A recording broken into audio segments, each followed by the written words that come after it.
L'Europe est seule et ne peut désormais compter que sur elle-même, alors que pour la première fois depuis des décennies, une guerre de haute intensité se déroule à ses portes et que tous les experts militaires s'accordent, vous l'avez vous-même rappelé, pour dire que le risque d'un conflit majeur sur son sol est une hypothèse possible dès 2030. Et si l'Europe ne pouvait plus compter sur les États-Unis pour assurer sa sécurité? C'est le scénario ardemment décrit par Claude Malhuret dans un discours explosif où il s'en prend à Donald Trump, dénonce la complaisance envers Vladimir Poutine et appelle à un réarmement urgent de l'Europe. Voici ce qu'il faut retenir de cette intervention qui fait déjà beaucoup réagir. Monsieur le Président, Madame la Ministre, mes chers collègues, vous avez commémoré, Madame la Ministre, ce week-end le débarquement du 6 juin 1944.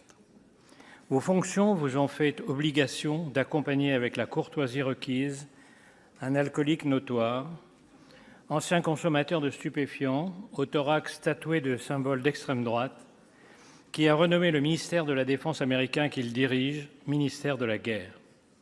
Au moment où Trump revendique depuis un an, menace à l'appui le prix Nobel de la paix, cela en dit long sur la cohérence de la politique étrangère américaine à l'ère MAGA. Mais le plus douloureux fut sans doute, en vous recueillant sur les tombes des soldats américains morts pour notre liberté, de le faire aux côtés de l'envoyé d'un gouvernement qui a décidé de trahir l'Ukraine et l'Europe, d'affaiblir l'OTAN, d'accabler ses alliés et de pactiser avec les pires dictateurs de la planète. Cette présence qui, les années précédentes, était le témoignage de la force du lien transatlantique, a cette année été utilisée par ce personnage pour insulter à nouveau les Européens en Normandie. C'est dans ce contexte de bouleversement des équilibres mondiaux, orchestré par un président américain populiste, isolationniste, complotiste et corrompu, que nous allons voter l'actualisation de la loi de programmation militaire.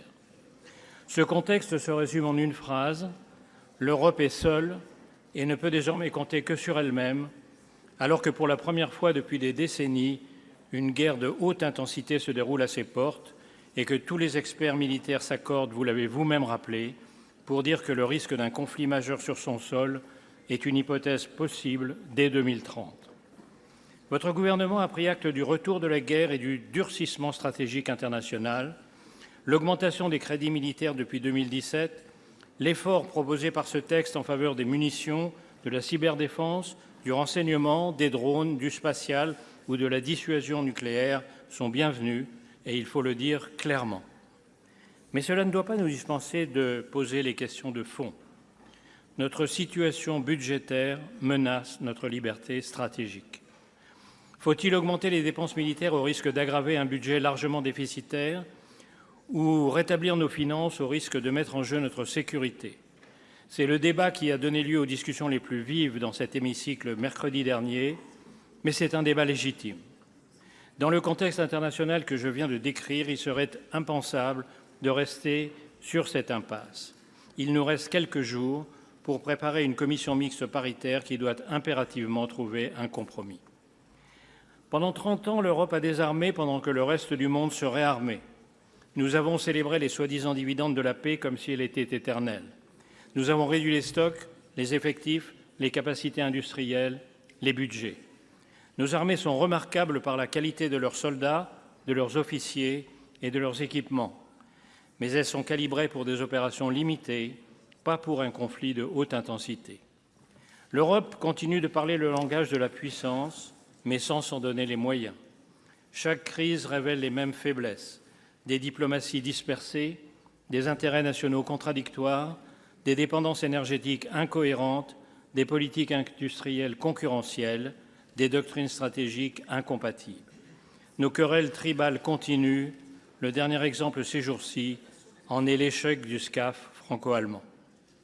L'Europe stratégique reste un projet, car nous n'avons pas construit une volonté politique commune. Pire encore, la règle de l'unanimité nous expose aux trahisons de nouveaux Orban qui continueront à nous faire rester sur place dans un monde qui court. Nous ne convaincrons jamais nos ennemis de l'extrême droite et de l'extrême gauche, cinquième colonne des tyrans, anti-Europe, anti-OTAN et pro-Poutine, qui se disent patriotes et qui sont des traîtres, que seule l'Europe aujourd'hui a la dimension et les moyens pour assurer sa sécurité. mais l'enjeu est d'en convaincre nos concitoyens. Encore faut-il que nos dirigeants prennent conscience de la gravité de la situation. En 2018, ici même au Sénat, j'ai réclamé l'interdiction de Russia Today et de Sputnik. Le ministre d'alors m'a répondu assez sèchement « Vous n'y pensez pas, Monsieur Maluret, et la liberté d'expression. La liberté d'expression pour la propagande du FSB et pour sa propagandiste. » Le lendemain du 22 février 2022, RT et Sputnik étaient interdits en urgence dans toute l'Europe. Quel meilleur exemple de notre naïveté congénitale. Est-ce que nous avons compris aujourd'hui? Nous sommes le 9 juin 2026 et Mme Fedorova, agent d'influence russe, ex-dirigeante de RT, s'exprime chaque jour sur une chaîne française et n'a toujours pas été renvoyée vers son Éden poutinien.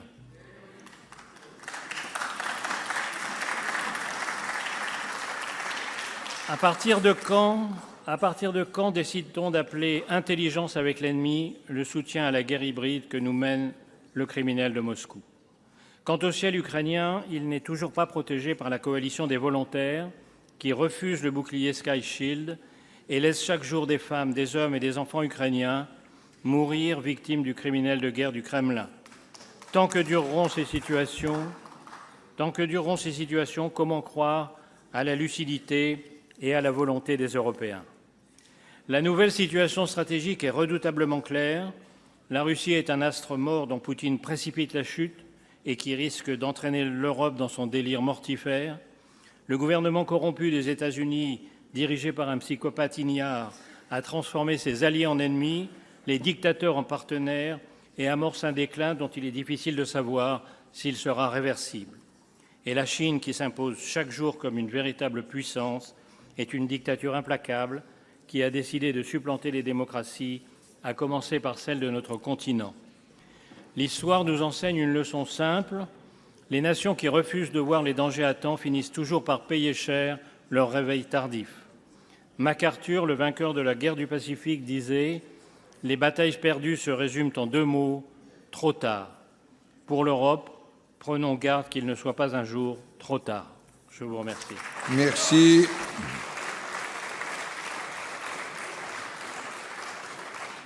Dans son intervention au Sénat, Claude Malhuret livre un discours particulièrement offensif sur les enjeux de sécurité et de défense auxquels l'Europe est confrontée. Dès le début de son intervention, il s'attaque à plusieurs figures de l'administration américaine. Il rappelle notamment certaines accusations et controverses ayant entouré le secrétaire américain à la défense afin de remettre en question la crédibilité de ceux qui pilotent aujourd'hui la politique de Washington. Claude Malhuret estime ensuite que les États-Unis ont profondément modifié leur posture internationale.